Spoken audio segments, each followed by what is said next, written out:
Assalamualaikum warahmatullahi wabarakatuh. Kembali ke Danilov Ari 91 Channel. Baik Bapak Ibu, kali ini saya akan share informasi mengenai pemberitahuan penerimaan proposal program riset keilmuan tahun 2021 yang sudah disosialisasikan pada awal Agustus kemarin.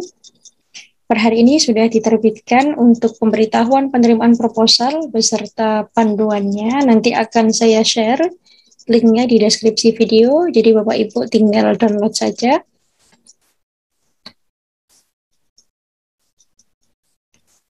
Dalam hibah program riset keilmuan, ini ada beberapa persyaratan. Yang pertama, yaitu ketua periset itu harus mempunyai NIDN atau NIDK dengan pendidikan minimal S2 dan jabatan fungsional lektor atau berpendidikan S3.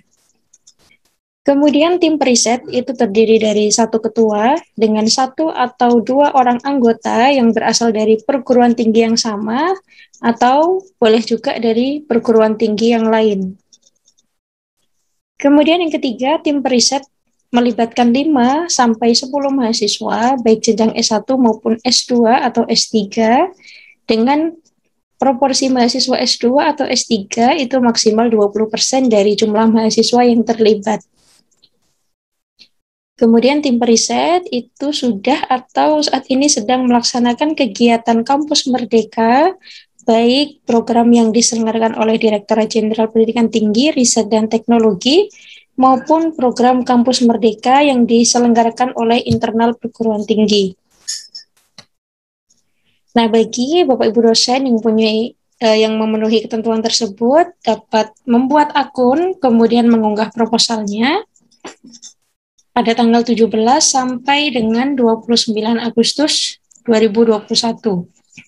Nah, setelah ini akan saya contohkan bagaimana cara mendaftarnya. Nah, ini adalah panduan dari hibah program riset keilmuan.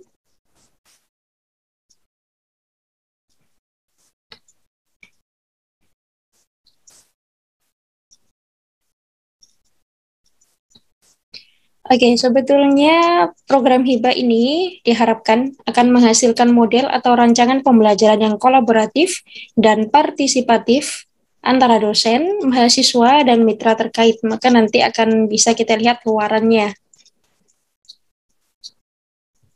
Di sini dibagi menjadi beberapa skema riset, ya, yaitu hibah riset mandiri dosen, kemudian hibah riset kewirausahaan, hibah riset desa, dan hibah riset kegiatan kemanusiaan.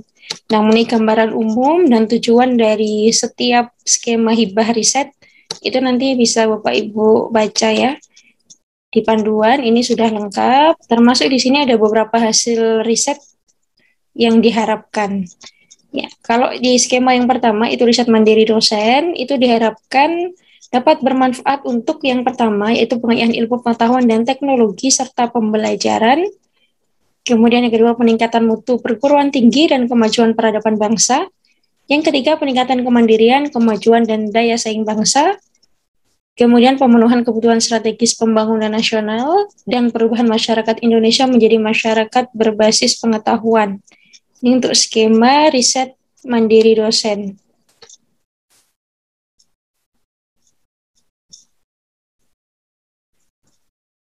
Oke, kemudian untuk hibah riset kewirausahaan, nah di sini nanti ada beberapa fokus riset untuk hibah kewirausahaan. Ya, nanti Bapak Ibu bisa sesuaikan dengan skema yang akan dipilih. Ya, kemudian yang ketiga yaitu hibah riset desa. Ya, termasuk fokus di risetnya di sini sudah disampaikan juga. Yang terakhir, riset kegiatan kemanusiaan. Nah, fokus risetnya juga sudah disampaikan di sini. Nah, kemudian di poin C ini juga dijelaskan kembali mengenai kriteria pengusul. Termasuk di sini juga dijelaskan bahwa 5 sampai 10 orang mahasiswa itu ada syaratnya ya, yang menjadi anggota penelitian, yaitu telah menyelesaikan semester 5 atau sudah lulus 110 SKS.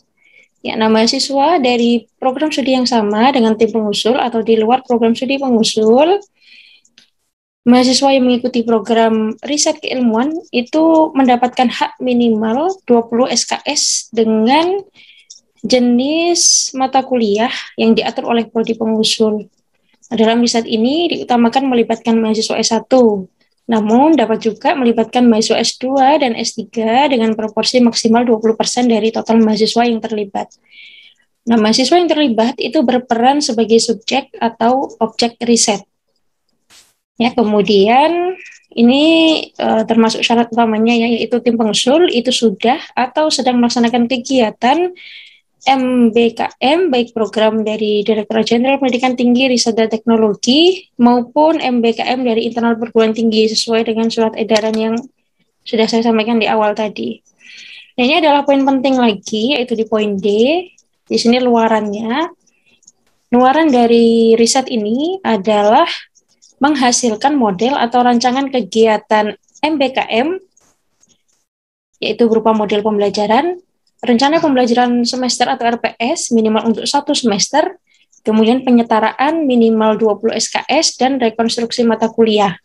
Nah, kemudian publikasi pada Jurnal Nasional Terdetek Sinta atau jurnal internasional minimal submit pada tahun berjalan.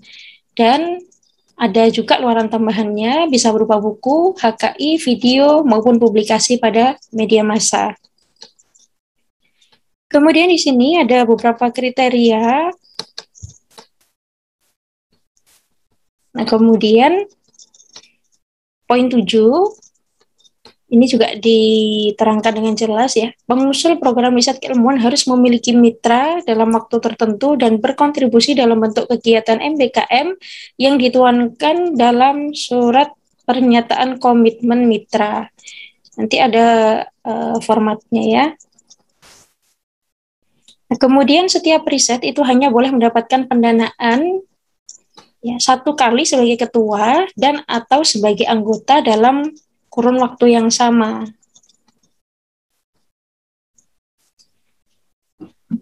Nah, untuk mitranya sendiri, itu bisa berupa lembaga riset, industri, UMKM, koperasi, startup, kemudian lembaga pemerintah daerah, lembaga swadaya masyarakat, desa, ya, yang memiliki komitmen untuk melakukan kerjasama dalam rangka MBKM. Komponen pendanaannya sendiri, besaran maksimalnya adalah 100 juta rupiah, ya, untuk pencairannya hampir sama dengan pendanaan dari DRPM. Kemudian di sini ada beberapa hal-hal yang boleh dicantumkan di RAB. Nah, kemudian di sini juga dijelaskan persyaratan pendaftaran. Jangka waktu riset ini adalah 1 tahun. Nah, kemudian di sini untuk mempermudah Bapak Ibu dalam cross-check dokumen usulan, ini ada 5 ya. Yang pertama itu proposalnya, kemudian ada RAB, kemudian surat pernyataan ketua pengusul yang menyatakan bahwa riset ini bersifat original dan belum pernah dibiayai oleh lembaga atau sumber dana lain. Ya, kemudian ada surat pernyataan kerjasama mitra, dan yang terakhir adalah dokumen pengalaman. Nanti ada beberapa yang sudah ada formatnya di lampiran panduan ini. Bapak Ibu bisa lihat nanti di lampiran. Kemudian di sini juga dijelaskan mekanisme seleksinya, terdiri dari 2, yaitu yang pertama administrasi, kemudian nanti ada seleksi substansi dari tim reviewer yang ditunjuk oleh Direktorat Jenderal Pendidikan Tinggi, Riset dan Teknologi. Nah, semua hasil seleksi nanti akan diumumkan di laman beasiswadosen.kemdikbud.go.id. Penyaluran dananya 70%, kemudian tahap 2 30%. Oke, segala bentuk peraturan dan sanksi itu sudah diatur di panduan ini. Nanti Bapak Ibu bisa baca lebih lanjut, termasuk format-format dari beberapa surat menyurat. Itu ada di lampiran.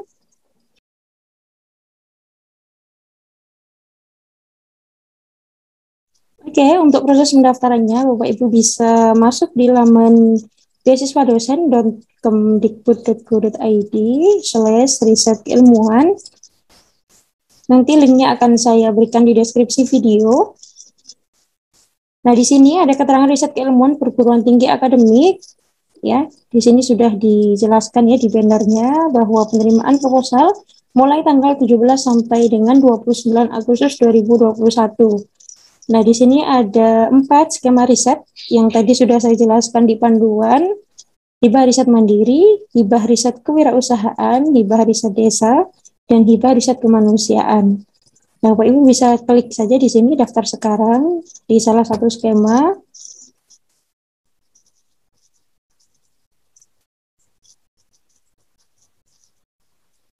Nah, kemudian di sini silahkan masukkan username atau NIDN atau email dan password. Bagi yang sudah memiliki akun, bagi yang belum, maka bisa klik di sini untuk dosen PT akademik ya, dan ada juga untuk dosen PT vokasi. Ini berbeda ya. Untuk yang PT akademik silakan diklik saja. Nah, kemudian di sini akan ada form pembuatan akun, di sini statusnya. Tapi karena tadi syaratnya harus sudah memiliki NIDN ya, maka kita pilih yang kedua, kemudian klik selanjutnya,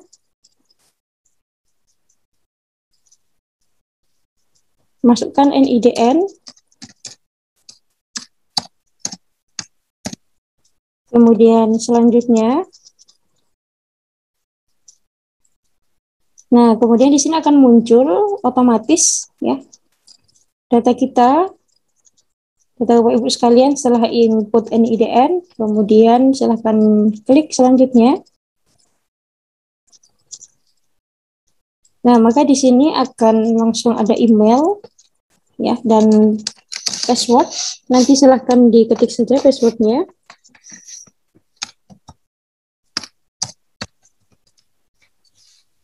Oke, jika sudah maka klik simpan pendaftaran. Oke, maka di sini sudah berhasil ada notifikasi, maka kita bisa klik untuk login. Nah, kemudian kita bisa login menggunakan akun username dan password yang tadi sudah kita daftarkan.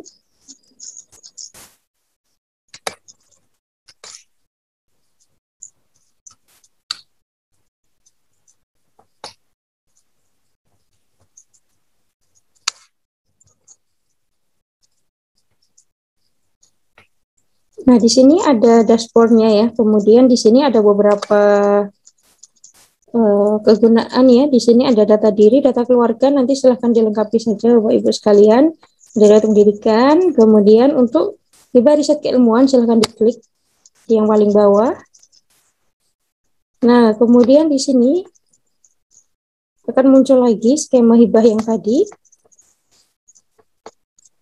Oke, untuk melanjutkan di hibah riset keilmuan, maka Bapak Ibu silahkan dilengkapi dulu data diri, data keluarga, dan riwayat pendidikan. Ya, baru nanti bisa klik di hibah riset keilmuan. Oke, demikian apa yang dapat saya share. Kalau ada pertanyaan, bisa tuliskan di kolom komentar tetap di Danilov Ali 91 Channel.